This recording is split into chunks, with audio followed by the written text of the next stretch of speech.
نن سبا بے حیايي ډېره زیاته شوې ده. زنانه او نارینه بے حیايي نن سبا پیشن ګڼي او حیا داسې ګڼي لکه چې خلاف تهذیب کاري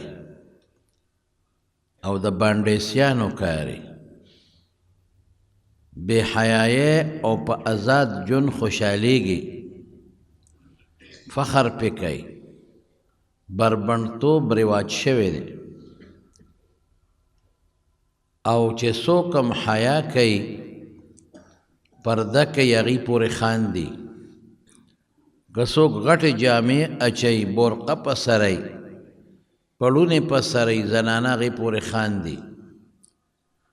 او که کم هلک حیا کوي د ښځو نه سر ښکته کوي او سترګې پټوي، هغه ته ملنډې کوي او خنداګانې کوي، ملا جي ورته وایي. او هغه جنۍ ته چې کومه پرده کوي ملاني ورته وایي. دا ټول د خدای عذاب له دعوت ورکول دی. دا زما خبره نه ده، دا د غوره او د ناغوره خبره هم نه ده چې دا ګنې غوره دي او دا ناغوره دي. دا د رب العالمین د قرآن شریف خبره ده او دې کې ډېر لوی خیر دی د مسلمان، او چې اونه کې ډېر لوی شر دی. قرآن شریف کې الله پاک سړو ته اعلان کوي، قل للمؤمنین یغضوا من ابصارهم، چې د مسلمانانو ته وایي چې خپل نظرونه ښکته کړي، ښځو ته دې نه ګوري. ویحفظوا فروجهم، او د خپلو اندامونو دې حفاظت وکړي، ما سوا د جایز ځای نه د خپل اندام نه استعمالوي. او ښځو ته رب العالمین اعلان کړی دی، وقل للمؤمنات یغضضن من ابصارهن، چې تاسو هم نظر ښکته کړئ، پردو سړو ته مه ګورئ. ویحفظن فروجهن، او د خپلو اندامونو حفاظت وکړئ. بے حیايي په خدای قسم تباهي ده، تباهي. او حیا ایمان دے. نبی کریم صلی اللہ علیہ وسلم مشہور حدیث تے کہ علیہ السلام فرمائی کہ الحیاء نصف الایمان، حیا نیم ایمان دی، نیم. او یو حدیث کے راضی چے ان من کلام النبوت الاولا، پیغمبر مبارک نقل کوي چې د آدم علیہ السلام نه تر عیسی علیہ السلام د ټولو پیغمبرانو مشترک دعوت سره، د ټولو مشترک خبره سره، د ټولو پیغمبرانو خپل قومونو ته څه ویلي دي؟ اذا لم تستحي فاصنع ما شئت، چې حیا د کینی بیا چې د څه خوښي کوه. چې بې حیا یې نو که ګناه کې کوه، که کافر کېږي نو در باندې د خدای څه. ګوره بنیاد زمارونو دا حیا ده چې په انسان کې حیاي. او د سترګو دا نظر که ښځه سړو ته کوي او که سړی ښځو ته کوي، دا ډېر خطرناک شی دی. ګورئ،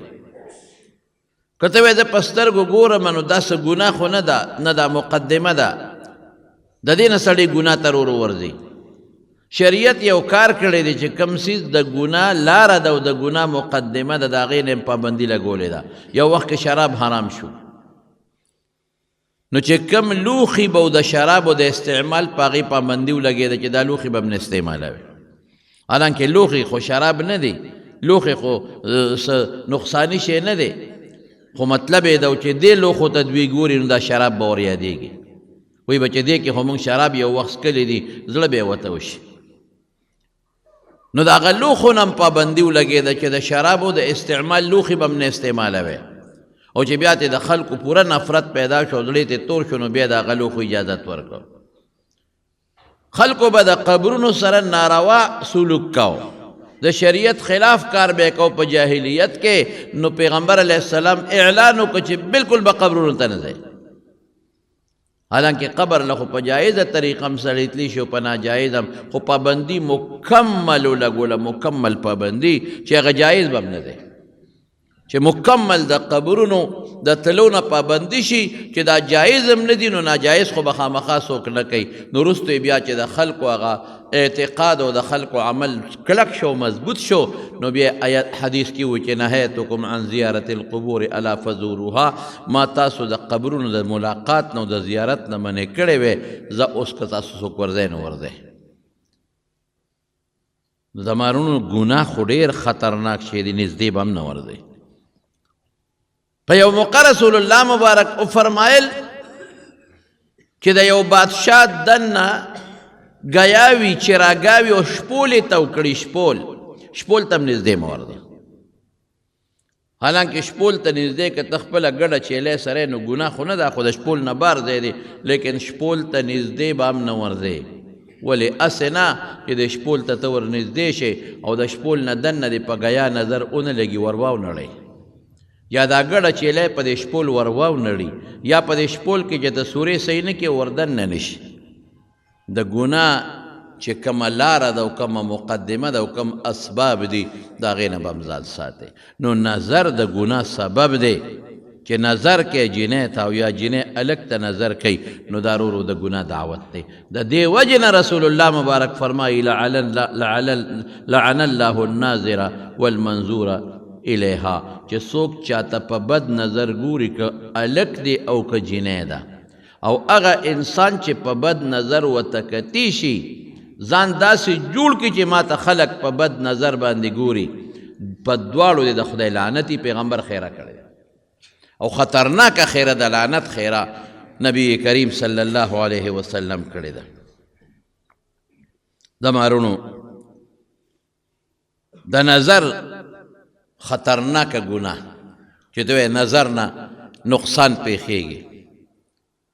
هغه څه دی هغه تاسو ته ووایم مولانا اشرف علي تانوي رحمت الله علیه لیکلی دی چې په دې دمشق کې یو بوډا بابا و هغه به بانګ وی هلته خو یهودیان او مسلمانان ګډوډ یو بل سره اوسېږي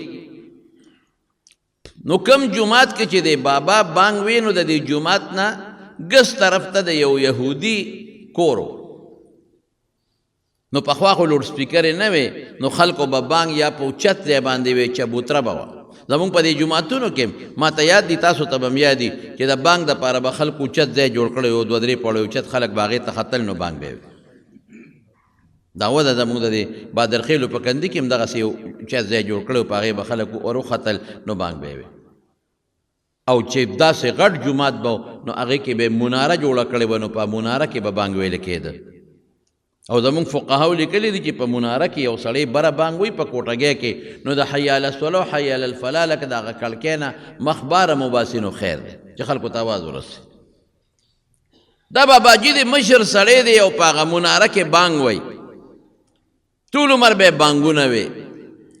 چې بانګې یو ځل وی او د دې حی علی الفلاح دپاره یې د منارې نه داسې سر وویسته نو چې جومات په ګوڼ کې کومه کور نو په هغې کې یو یهودنه جینۍ وه په هغې یې نظر ولګېد ګوره څونه خطرناک شو نظر اوس خلک وایي نظر دا دی هغه دی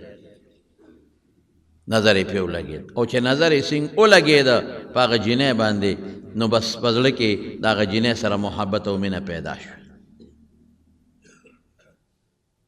حضرت نبی کریم صلی الله علیه وسلم چې را روان دی د مزدلفې نه منا ته راځي په حجة الوداع کې نو شاته ورسره د تر زوی په اوښه باندې سور دی فضل ابن عباس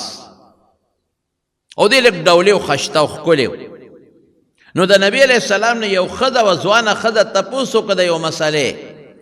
که مور مې حج د خیر هغه یې اوږده خبره ده د مور د حج د مسئلې تپوس یې ترې وکړه چې زما په مور باندې حج فرض دی او مړه ده نو زه ترې حج کولی شم که نه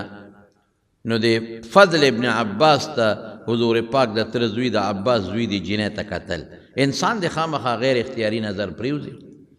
بد نظر نه خو ګوري چې رسول الله مبارک داسې وکتل چې دا فضل خو د جینۍ ته ګوري جینۍ به ورته وکتل نو زر یې لاس شاته که او د هغه تره د زوی مخ یې بل طرف ته واړو نو حضرت عباس ورته وایي وی د تره د زوی دا مخ د بل خوا ولې واړو د الله رسوله وی ځوان او ځوانه مې ولیدله نو یریږم چې هسې نه شیطان پکې منځ کې کار ونه کړي رأيت شابا وشابة فظننت فرأيت زوانا فخشيت يريدم أن يقذف الشیطان فی قلوبهما شیئا اسنه شیطان د دواړو پړونو کې څه بل څه وروانه چي دا د پزړه کې د هغه جینۍ مینه وروانه چي دی به بیا ځي او هغه سوچونه به ورپسې کوي او د هغه جینۍ پزړه کې د هلک مینه وروانه چي دا به مسله به ختمه شي زو به خو دا جینۍ به دې خوا توجه دومره احتیاط نو دی بابا چې لاندې وکتل نو په جینۍ نظر پرېوته خوښی شوه بانگ اخلاص کنو پا کلکے کے سر ورتا کر جنہیں تنیغ نیغ گوری ولی نظرو لگیت کن چی جنہیں تا گوری اغی و تخیال شو اغی والا آواز ورک بابا جی دا سکوری پردو کورونو تا گوری شرمے گی نا بابا جی و تاوی بچے یا خوری یا لوری دیرہ میں خوخ شوی پا دی بانگ کے میں اولی دینو زلطا میں پریوتے نو زکتا تا گورو او بابا جی خدای ته وګوره ته خو مؤذن بانګي بانګ خو ډېر لوی عمل دی حضور پاک خو فرمایي دا زه درته وایم چې اووه کاله یو سړی بانګونه وایي خدای به جنت ورکړي ناجینۍ ورته وایي ته خو مؤذن بانګي نو پردو ښځو ته ګورې وایي ډېره زیاته مې خوښه شوې تا ته لږ نیغ نیغ ګورم آه بابا خدای ته وګوره پردو ښځو ته مه ګوره یاره یو کار به ونه کې ما سره نکاح به ونه کې گورا فوراً خبره بل خوالاړه لاول نظرو بیا خبرې شروع شوې بیا فوراً نکاح به ونه کې او تی بابا ځان ته مه ګوره ما ته مه ګوره زه خو ستا د نوسۍ نه د کړوسۍ په ځای یم نو ته شرمېږې نه چې دا خبرې کې وایي دا څه خبره ده چې زما ستا رضا وي نو پکې د بل چا څه کار دی چې د دوو کسو رضا وي نو بیا د قاضي پکې څه ضرورت دی زه خوشحاله یم ته خوشحاله نو عمر ته پکې څه وایي هېڅ خبره نشته دی وایي ګوره بابا جي عمر مې دیم زیات دی زه کشر یم او ته مسلمان او زه په بل دین یم په یهودیت یم وایي دا څه خبره نشته زمونږ په دین کې یهودیانو سره خو نکاح جایزه ده مسله یې مولا راوویسته یهودی جنۍ سره او یا عیسائی جنۍ سره خو نکاح جایزه ده او جنۍ ورته څه وایي او ورته وایي ستا په دین کې خو یهودانې سره نکاح جایزه ده خو زما ضمیر مال اجازت نه راکوي چې زه بغیر د یهودي نه بل چاته په نکاح شم بې د یهودي نه بل چا سره نکاح نه کوم ستا په دین کې جایز وي که ناجایز وي ستا مړه لرکه دې خوا نیغ ګورې شرمېدلې یا دا بوډا هم چې خدای وشرموي توبه ته وباسه بیا ځوان به پې وبخې بوډا چې خدای شرموي که نه نو ځوان به پې وبخې ځوان دومره نه پوهېږي چې دا زه د کوم ځای نه چغې وام ټوله دنیا وري عشق په مخه اغشتی دی نو عشق خو سړی په مخه والي بشیرجان ته جوړ شي هلکه بشیرجان ټیک ویم که نه ته که امینه امین ته جوړ شي د امین د کور نه بار وړه نه کېږي امین ښځه ډېره خوښه ده زه ورته یم ښځې ته دوا کوم وي خدای ته وګوره زما ښځې ته د ارام دوا ونه کې ګورئ چې خدای ارام وله راولي وي چې تا چاته د ارام دوا کړې ده بس اخرت ته رسېدلې ده وایي که زما ښځې ته د ارام دوا وکړو بس سم ارام به وکړي اخرت ته به لاړه شي مې ستا ډېره خوښه ده هغه ځای نه چغې ورته وي ورته وي خدای ته وګوره باباجي ځان دې شرمولی دی چغې وی موږ هم شرمې ځان هم شرمې زه نیکبخت وی ما سر نکاح وکړه ته چې څومره مهر غواړې در کوم کور غواړې هر څه چې غواړې در کوم خو د خدای خاطر وکړه ما سره واده وکړه ما سره بابا ته شرمېږې که نه زه نه کوم بغیر د یهودي نه بل سره واده ته عمر ته وګوره زما عمر ته وګوره ته څه وې ګډې وډې وې چې دا جینۍ تنګه کړه دی بابا نو جینۍ ورته یو شرط کېښوه وی ښه دی یو کار وکړه ځه عمر د ما ستا خو ډېر فرق لري خو زه که ستا ډېره خوښه یم کوم د سره واده نکاح د سره هم نن کوم راځه بېګاله دی ښځه یم خو په دې شرط چې یهودي کېږي به که دا شرط قبلی چې یهودي کېږي را میدان ته شي د جینۍ دا خیال و چې دا دې شرط مې ولګو چې ده خو اویا اتیاو کالو نه وړېدلی دی دې به چېرته ایمان پرېږدي وایي ښځې دا خو ډېره ګرانه ده ما خو بلا منځونه او روجې او ما خو بانګونه دا نه کېږي وایي چې دا نه کېږي مهرباني وکړه سترګې بل خوا واړوه اخوا ده خیر دی ورته بیا ټینګ شو وی ګوره ما درته یوه خبره کړې ده که یهودي کېږي راده ګنې د یهودي نه بغیر وی دې نه بغیر بل شرط نشته وی نه وی که یهودي شم بیا را سره نکاح کې وی اوس راځه وی ښه د یهودي شم درلم ګوره د سترګو ګناه ته ګوره وی زه ایمان مې پرېښو یهودي شم درلم خو چې دا خبره وکړه او ښه د خوشحالۍ نه را روان و چې پېغله جینۍ مې په نصیب کېږي نو په هغه منارې په هغه پوړی کې خپه وښوی ده غرض لاندې راغی دا سټې ولګېد مات شو خدای مردار که مرګ خو یې مقرر و که نه مرګ نو که دا یهودي شوې نه وې او د بانګ نه پسې ساه وتې وه نو نیغ به جنت ته یاره واقعي رسول الله مبارک فرمایي وی ډېر کله ته د یو انسان او د جنت په منځ کې به یو لیش مزلي اخر کې به دې داسې کار وشي چې د جنت په ځای به دوزخ ته لاړ شي سوچ وکړئ د خدای نه ویرېږئ ګورئ په دې مه غاوېره کېږه چې زه نفلونه کوم په دې مه غاوېره کېږه چې زه روجې نیسم په دې مه غاوېره کېږه چې زه ذکرونه کوم په دې مه غاوېره کېږه چې زه درسونه کوم د خدای یره کوه اخر وخت کې در نه د ایمان پرواز ونه کړي دا د نوانو لځي بیا به څه کوې او ډېر کله ته به یو سړی و چې د هغه د دوزخ په منځ کې به یو لیش مزلي او داسې کار به ترې صادر شي چې د دوزخ په ځای به جنت ته لاړ شي لکه یو صحابي راغی په یو جنګ کې او رسول الله مبارک باندې ایمان راوړه او نیغ لاړ شهید شو حضور پاک وفرمایل آها عمل قلیلا بلکې لم یعمل قط فی روایت اړو څه عمل یې کړی نه دی او د خدای په نزد نیغ لاړ جنت ته پورې وته انما اعتبار للخواتیم خاتمه له اعتبار دی ورونو زه قسم په خدای یریږم زم خدای خاتمه برباده نشي خلک ډېر ډاډه شوي دي خلک ډېر آزاد شوي دي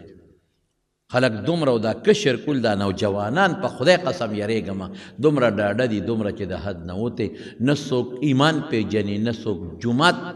په احترام پوهېږي نه د ګیرې په احترام پوهېږي نه د مشر احترام شته نه د پلار احترام شته نه د پردې خیال شته نه د عزت خیال شته یو داسې ازادي شروع شوې ده چې د حد نه وتې زه وایم دې وخت کې ته شیطان دونه په مخه اغشتې چې لغړې دنه جوړ کړی دی او لغړې دنه جوړه کړې ده نو د ځنکدن وخت کې کې ته یو دوه درې ټکي وې که نه نو د ایمان نه به خلاص کړی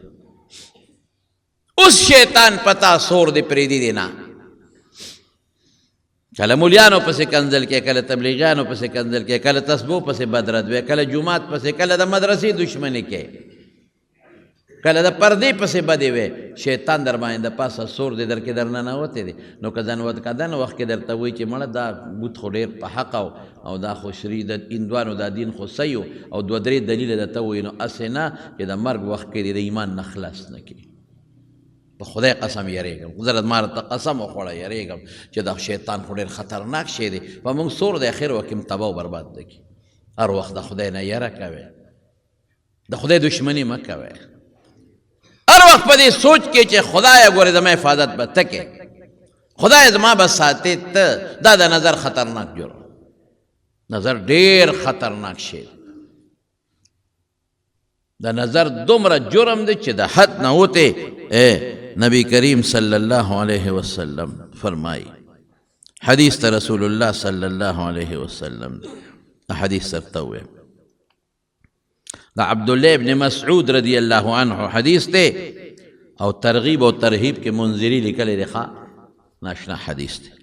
عبداللہ ابن مسعود رضی اللہ عنہ فرمائی کہ رسول اللہ مبارک فرمائی لے دی اور رسول اللہ مبارک فرمائی کہ اللہ فرمائی لے دی عبداللہ ابن مسعود دا حضور پاک نے نقل کی اور حضور پاک دا رب العالمین نے نقل کی اور رب العالمین سے فرمائی قال اللہ تبارک و تعالی النظرة سهم مسموم من سهام ابلیس دا نظر نہ دے خطرناک نظر دا شیطان غش دے دا شیطان غش خو زہریلا غش دے یو سړی چې په غشي ولګي او زهریله غشي وي پخوا به د غشو له د سر له د زهرو اوبه ورکړې وي او تورې له به د زهرو اوبه ورکړې وي او نیزې له به د زهرو اوبه ورکړې وي او په کومه چاړه چې به سړی واو هغې له به د زهرو اوبه ورکړې وي نو چې انسان به پې ولګېده نو زخم به نه جوړېده هغه زهر به وجود ته لاړه نو ډېرو خلکو به غشو له د زهر اوبه ورکړی وي چې سړی به یې پرې وویشته که غشې به دې ویسته خو هغه زهر خطرناک زهر به یې په وجود کې پاتې شو. نو رسول الله مبارک فرمایي دا خراب نظر دا د شیطان زهریله غشی دی. په زهریله غشي چې ولګېدی جوړېدل ترې نشته چې شیطان په ستا په زړه کې یو سوچ واچو بل ته دې ښه نظر ولګو بس لاړې او تېر وتې د شیطان په زهریله غشي ولګېدی. نظر نه ځان ساته. نظر دې وکړه که جنۍ لږ ته وکړه خراب نظر وکړه الګ جنۍ ته وکړه زهریله غشی دی شیطان پې په دې زړه د پاسه وویشتی والله که ته جوړ شي دا به سوچونه یې د شپې به ودي او دغه سوچونه د ګناه به کوې.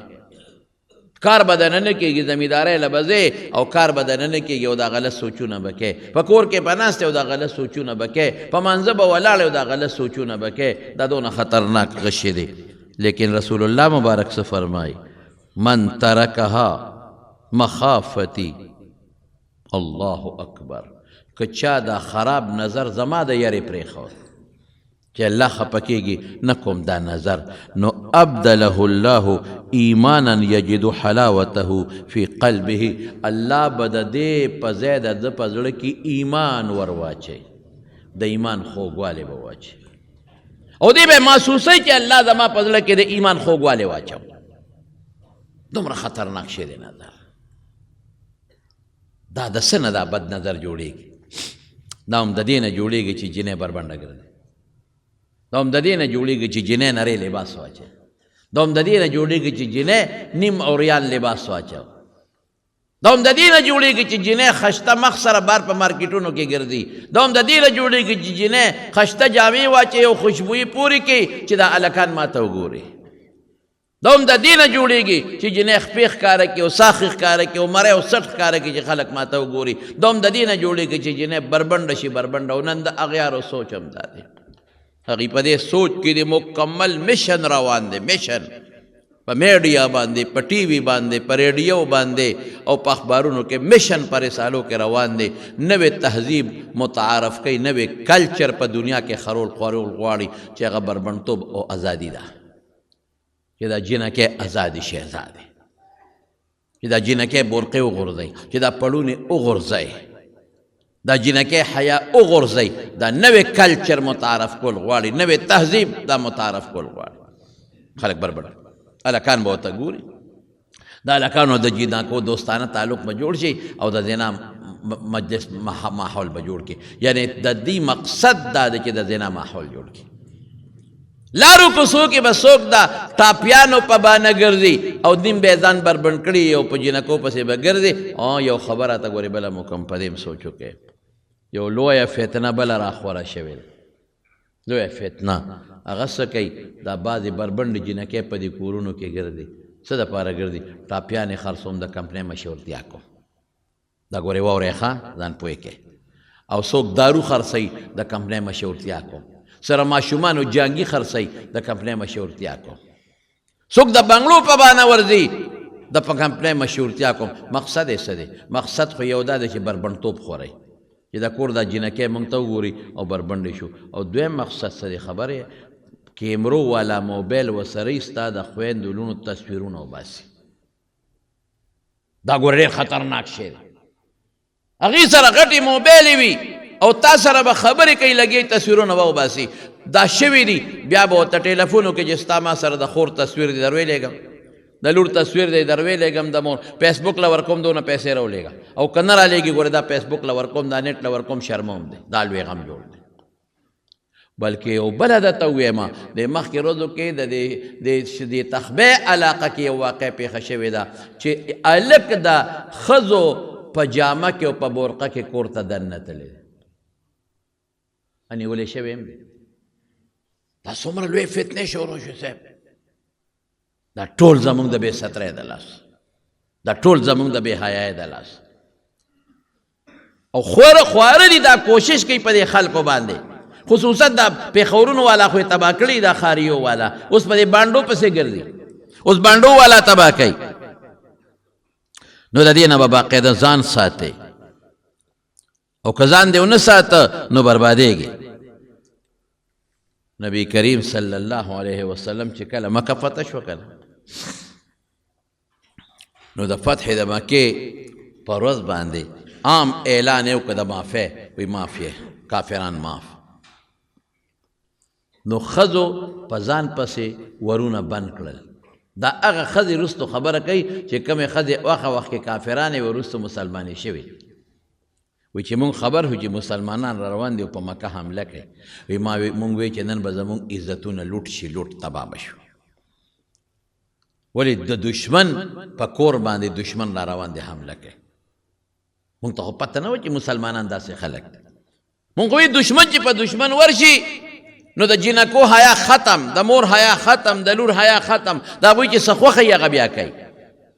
دا به څه کېږي نن به زمونږ عزتونه لوټ شي او نن به زمونږ د لوڼو عزتونه زمونږ په مخ کې پیمال کېږي دا به ختمېږي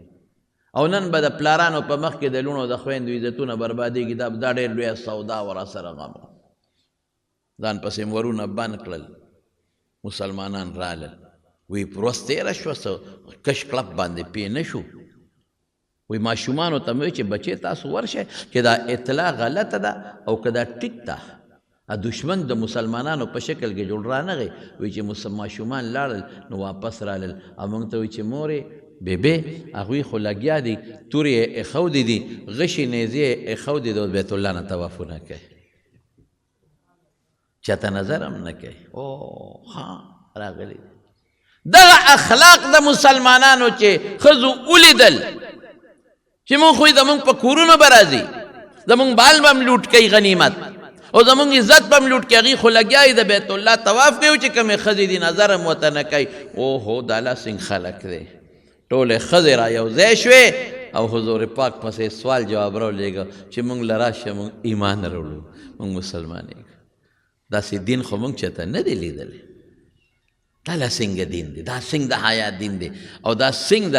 پردې دین دی دی که خو د مسلمان خو څه کوي د کافر حیا محفوظه ده مسلمان خو څه کوي د کافر حیا محفوظه ده رسول الله مبارک ورته وی راغونډې شي نو چې یو ځای کې راغونډې کړې نو نبی علیه السلام خلکو به بیعت کو د لاس حضور پاک ورته وی ګورې د لاس چا سره نه میلاوم پردو ښځو سره ټولو ښځو غونډې کې یو مشره کې هغه یوې ښځې سره چې زه خبره کوم دا د ټولو دپاره ده ټولې راغونډې کړې په بورقو کې او په غټو پړونو کې او یوې والا مشره کړه او مشره څوک د خبرې هغه ښځه چې هغې ته هنده وایي هغه ښځه چې د مکې د سردار د ابو سفیان ښځه ده هغه ښځه چې د هغې پلار په بدر کې مردار شوی د عتبه لور ده هغه ښځه وه چې په غزوې احد کې د پیغمبر مبارک تره د حضرت حمزه نه پوز او غوږونه او سترګې او شونډې پرې کړی د څه د وجې نه مسلمانېږي د مسلمانانو د حیا د وجې نه چې مسلمانان حیاناک دي داسې خلک مونږ په سترګو نه دي لیدلی نو چې راغونډ شوي یوه کسه مشره کې چې ما سره خبرې وکړي دا به د ټولو دپاره نو دغې هندې ځان پټ کړی دی په بورقه کې چې ما خو که مخ ښکاره که رسول الله مبارک مې پیژني د کلي د وطن کس مې دی مخ یې پټ که مخ مې ښکاروي نو یقین لري که زما ایمان قبول شي ځکه ما د پیغمبر تر سره هغه زیاتې کړی دی چې په کائناتو کې د ځمکې د پاسه او د اسمان لاندې دا زیاتې چا نه دی کړی ځان یې پټ که رسول الله مبارک یو مشره کې وی دا مشره وی ته مشره برقې چولې ځان یې پټ کړی وی او وی در باندې یو څو شرطونه لګو وایه لومبې شرط دا چې لا تو شرک نه شرک به نه کوي بوتانو عبادت به نه کوي دا خو مرکزي خبره ده وی دا شرط منظور بس مونږ د بوتانو ډېر عبادتونه وکړل د باطلو خدایانو مونږ له څه ګټه راکړه چې لا نوره ګټه به راکړي دا شرط منظور وی ښه دویم شرط دا دی ګوره غوږو ته اوس کېده لا تقتلن اولادکن بچي به نه وجنئ لوڼه به نه وجنئ دوی به لوڼه جمدی ښخول دا شرط هم منظور دی بلکې څه وایي ورته ناشنا خبره کوي وایي مونږ بچي نه وجنو ښه مونږ ماشومان لوی کړل تا راله په جنګونو کې مړه کړل حضور پاک وایي دا لا څنګه ښه ده اوم ایمان راوړي بیعت کوي عمرت جواب را کوي خو پیژني نه ځان یې پټ کړی دی بیا ورته څه وایي وی لا تزنین زناکاری به نه کوي ګوره دا زبردست شرط بدعملي باندې زنا به نه کوي زنا د اندام ده او مقدمات ټول پکې رال د سترګو زنا د ژبې زنا د غوږ زنا دا به نه کوي او ته څه وایي وی دا شرطونه مه لګوه ښه موږ د شریفانانو قوم سره تعلق لرو ستا قوم یو د شریف قوم لور خور زنا نه کوي حضور پاک وی دا څنګه ښځه ده هم بیعت کوي هم راله رټ جواب را کوي بیا ورته حضور پاک وی چې لا تسرق غلا به نه کوې ښځو کې د غلا دا رواج شته که نه اکثر د خاوند نشي پټ کي دا پټې پټول مټول کوي یو بل لی وړي اکثر پټ کی په تعویزګرو پسې ګرځي تورې چرګې پې والي په هغې تعویزونه کوي دا غلا پکې شته دا ماده تا ته نه وایي چې حج د دې عمرې له ای سړیه ګورې که دې کور کې هر قسم حالت راغلی موږ یو بل به بخو ښه ورته وایي ما مه بخه ما تا نه څه نه دي پټ کړی خو زه دې نه بخم امینه داسې ده که نه ده او ته حج له روان یې خو ګورې یو بل به بخو داسې هوښیاره ده زبردست دام دی د ښځو که یو بل بخو څه ما د نه څه پټ کړي دي خو زما ټول جیب دې والی دی که او غنم دې پټ خرڅ کړي دي جوار دې پټ خرڅ کړي دي ګوړه دې پټه خرڅه کړې ده او پیسې دې رانه غونډې والي دي ښځو کې دا صفت ته خیر دې خفه کېږي اما داسې لکه ګزاره ورسره تاسو هم کوئ داسې په معمولي چکیت به ګوړه وله غاښونه مه ماتوئ بهر کې بیا بعضې وخت کې قیمتي جوړې ته ضرورت د غریبې راشي یا چې ته خپلوانو کې وادي او د جامونو مونږ خو وله نالو خاوندان ولا کم ځای دي نو هغه غریبه دغه د اغلاق ولتی کوي نو بس هغې باندې ځان لا بیا سجا جوړه موړه والي نه خپل سیسټم پې وباسي دا کم ځای و دا مې رور راوړی وه خدای ته وګوره ور ته ګوره جامې ته ګوره دا مې پلار راله راوړی وه پلار ته ګوره چوری وله راوړي پلار ورور وله په کال کې یو دل چوري راوړي دغه حق دی نور څه وله نه راوړي خبره مې دې پورې کوله چې رسول الله صلی الله علیه وسلم ورته څه وایي وی غلا به نه کوې نو دې خو ځان پټ کړی او خو دې وخت کې د خبره یېره شوه د خولې نه خبره ووته وی زما خاوند د ابوسفیان لږ بخیل دی نو که زه د هغه نه څه شی پټوم او هم د هغه په بچو یې خورم بار نه نو دا هم غلا ده نو چې رسول الله مبارک واورېدل چې زما خاوند د ابوسفیان وی دا خو د ابوسفیان ښځه ده دا خو د عتبه لور ده وی انت هند بنت عتبه ته هنده د عتبه لورې څه بس دا پره پیدو شو وجود را پیدو شو پښتانه وی د خپو نه مې ځمکه وتښتېد وی ما خو ځان پټ کړی دا خو مې د خاوند نوم د خولې نه ووت دا خو زه حضور پاک اوج پېژنم وی یو زه د عتبه لورې خو ما هغه ظلم کړی چې په کائناتو کې دا ظلم انسان نه دی کړی ما ستا مبارک تر سره ډېر زیاتې کړی نو ما ځان پټ که زه که دې کې وبخلی شم وی نه خبره خلاصه ده دا شرطونه منې ټول منو زه الاسلام یهدم ما کان قبله چې سړی مسلمان شي د اسلام نه مخکې چې څه ګناهونه ټول معاف کفر هم درته معاف چې سم کړي دی هغه هم درته معاف او زما تره چې لکه په ټوکیا چې غوښه ټوکړې ټوکړې کې هغه هم ټوکړې کړی دی سینې وله شلولې وی د هندې ښه سینه او د حضرت حمزه نه اینه راستی او په هغې یې چکونه لګولي او زړه یې تېروستی او په هغې یې چکونه لګولي دا هر څه درته معاف خو دا شرط به منې چې زنا به نه کوې دا شرط به منې غلا به نه کوې دا شرط به منې د مکې خلک چې دا غونډ په یک دم مسلمانان شو دا وجه دقه ده د مسلمانانو پردې ولیده اخلاق یې ولیدل د مسلمانانو حیا ولیدل حیا کې کمال نن سبا سیبا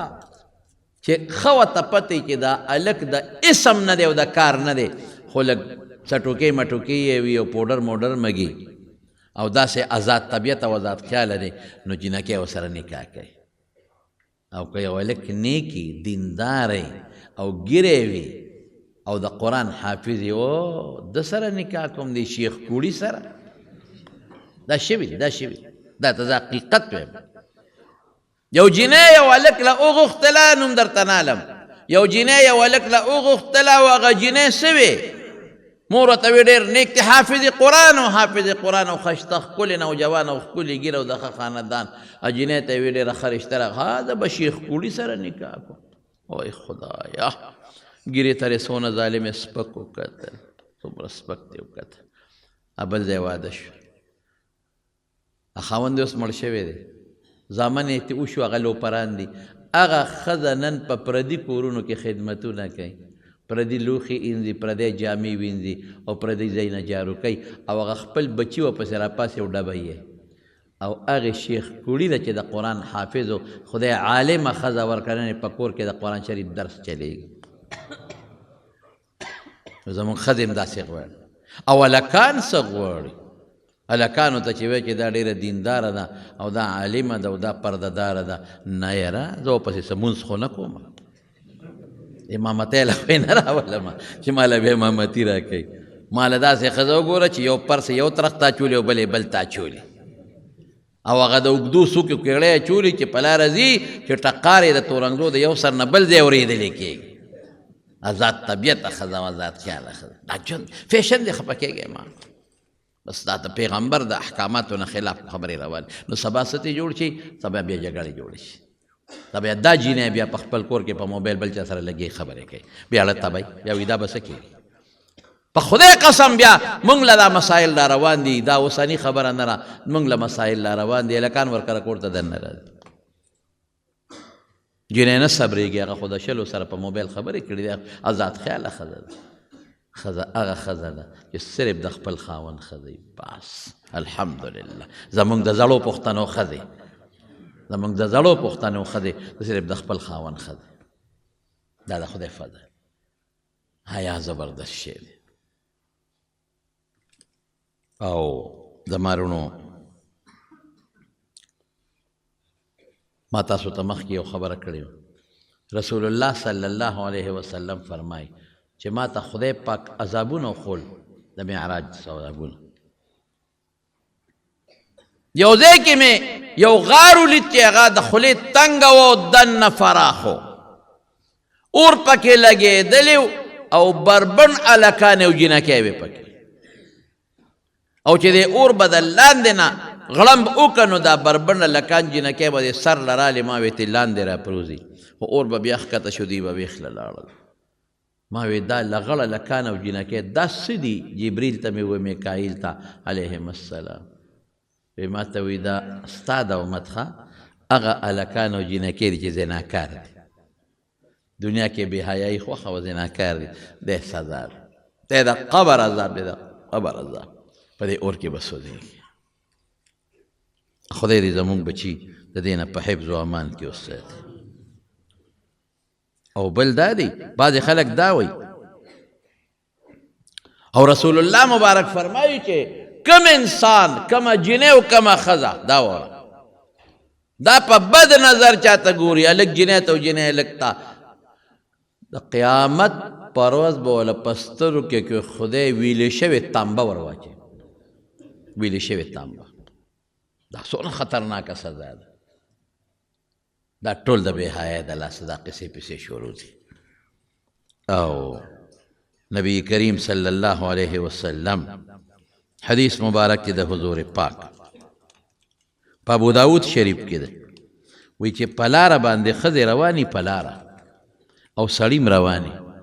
نو سړی به د غاړې له لارې په یو طرف ځي او ښځه به د لارې په بل طرف ځي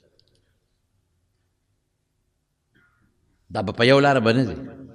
چې دا په ښي طرف روانه ده ته په ګس طرف ځې که دا په ګس طرف روانه او ته په ښي طرف ځې مخې له به ښځې له نه راځي چې دا په کومه لار را روانه ته په هغې نه راځي په دې بل طرف او رسول الله صلی الله علیه وسلم پسې به ښځو په مسجد نبوي کې شاته مونځ کاو سړي به مخکې و ښځې به شاته وي نو سړو ته به یې څه وی چې سلام به وګرځوي نه به پاسې په خپل ځای به کښېنئ او ښځو ته به اډر و چې تاسو فوراً خپلو کورونو ته ځئ ښځو ته به یې صبر وکړئ دا پاسې ما چې ښځې خپلو کورونو ته ورسېږي د هغې نه بس په تاسو له جومات نه وځئ ګوره دا څومره پاکه وخت او څومره پاکه زمانه وه او څومره پاکه پیړۍ د صحابه او صحابیات دي لیکن پیغمبر مبارک څونه ورسره احتیاط کوي او سیبه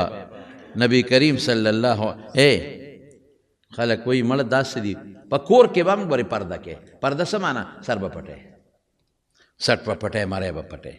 یعنې د رحمت فرشتې به نه راځي بالکل به نه راځي ابراهیم علیه السلام چې کله اور ته غورځو او داسې اور یې بل که چې مرغۍ پې د پاسه پر نه شو وایي دومره تیز اور نو هغې یالو دا سوچ ونه کړه چې دومره مونږ غټ اور بل کړو د ابراهیم علیه السلام به ورغورځو څنګه چې اور یې بل که نو وی دی اوس ور وغورځوي خدای دې به څنګه ورغورځوي هغې ته خو مونږ ورنږدې کېدی نه شو څنګه بیا ورغورځوي نو شیطان د انسان په شکل راغی نو هغه ورته چل وښو چې یو ټال جوړ کړي او دی به په هغه ټال د پاسه سور کړي او ټال له به ښه مضبوطه دیکه ورکړي چې دا ټال د اور د میانځ ته شي نو بره به دغه کړی د ټال وسپړی نو بس دی به نیغ ور پرېوځي دا مفسرینو لیکلي دي نو چې دی یې په ټال کېښو ښه مضبوطو زنځیرونو سره او ټال له زور ورکاو نو ټال نو چتېده په کسانو یې زور ورکوي او ټال نو چتېږي نو شیطان خو پوه شو چې دا فرشتو نیولې دی اگر چې فرشتې رالی ابراهیم علیه السلام لا یو فرشته ورته وایي چې زه د هوا اختیارمن یم ما له الله د هوا اختیار را کړی دی که ستا خوښوي نو ما ته حکم وکړه اوس به دا اور اوچت کړم او د دې نمرودیانو په دې کورونو کې به یې ورخور کړم ټول کورونه به وله وسوځوم وی نه وی زما رب زما د حال نه خبردار ده زه پیشه زما الله پیشه بل راغی وی زه د باران اختیارمنه فرشته یم ما له الله د باران اختیار را کړی دی اوس به داسې وریځ او باران راولم چې دا اور به غونډ مړ کړم وی نه ربي عالم بحالي زما الله زما په حال خبردار دی نو بیا ټال اوچتېدی نه شو نو شیطان خو پوه شو چې دا خو فرشتو نیولې دی نو شیطان د انسان په شکل کې راغی نمرود ته وایي یو کار وکړې وی داسې وکړې چې جینکۍ راولې سرونه یې سرتور کړې پیغلې جینکۍ چې پیغلې جینکۍ راوستلې او سرونه یې سرتور کړل خو چې فرشتې د رحمت لاړې ټال پاتې شو چې دې کې ورکړ نو ابراهیم علیه السلام د اور میانځ ته وغورځېد اگر چې اور پې خدای ګلې ګلزار کړ نو د رحمت فرشتې چې کم ځای کې هم د ښځې سرتوري سټې سرتوري مری ښکاري د رحمت فرشتې به نه راځي نو چې خلک وایي یاره وایي مونږ کور کې بیماری دي یاره زمونږ کور کې پریشانۍ دي یاره زمونږ په کور کې غمونه دي یاره زمونږ په کور کې جګړې دي دا هر څه خو د خدای په رحم ختمېږي نو د رحمت فرشتې تا بندي کړي دي د رحمت فرشتې چې بند دي نو کومې فرشتې به راځي د غضب به راځي نو د غضب فرشتو سره خو دا غضبونه یې که نه د دریو سپو نه علاوه بل سپیم کور کې ساتل منع دي د رحمت فرشتې نه راځي یو د سوکې سپې چې کور کې دله سوکې کوي دا ټیک دی خیر یو هغه سپې چې هغه ګډو چیلو دپاره تا ساتلې د ګډو چیلو سره ځي هم خیر دی یو ښکاري سپې چې ته پې ښکار کوې د مړزانو یا دغه سومو دا خیر باقي به نه ساتي او دریم تصویرونه بعضې خلکو په کورونو کې تصویرونه هلته یې د پلار ځنکدن دی هلته په کور کې تصویر لګېدلی دی نو چې ځنکدن یې نو فرشتې خو د رحمت نه راځي نو کومې فرشتې به دې څه وباسي د غضب هړو سوچ زمونږ د خلکو نشته ټول کور یې تصویرونه ډک کړي چا د پلار او د نیکه تصویر او چا د لیډرانو تصویرونه لګولي دي هلکه څه کې په لیډر به سوټ والا ورکوه که نه چې دی په دی د کور د تصویرونو ډک کړی دی د رحم فرشتې به نه راځي نو چې نه راځي د غضب فرشتې به راځي بهر کې پرونو دا دوه جمعې مې راته په دې باندې بیان وکړو تاسو ټولو له پکار دي مونږ له پکار چې مونږ په خپل هم د حیا ژوند تېر کړو او په خپلو لوڼو په خپلو خویندو په خپلو بچو هم د حیا ژوند تېر کړو آزاد ژوند نه ځان ساتئ د پردې ژوند او د حیا ژوند دا د خدای خوښ دی د خدای د رسول خوښ دی الله او رسول په قرآن او په حدیثو کې موږ ته حکم کوي او د دې خلاف ورزي ګناه کبیره ده د لعنت ذریعه ده او لعنت دې ته وایي چې سړی د خدای د رحمت نه لرې شي الله یې د خپل رحمت نه لرې کوي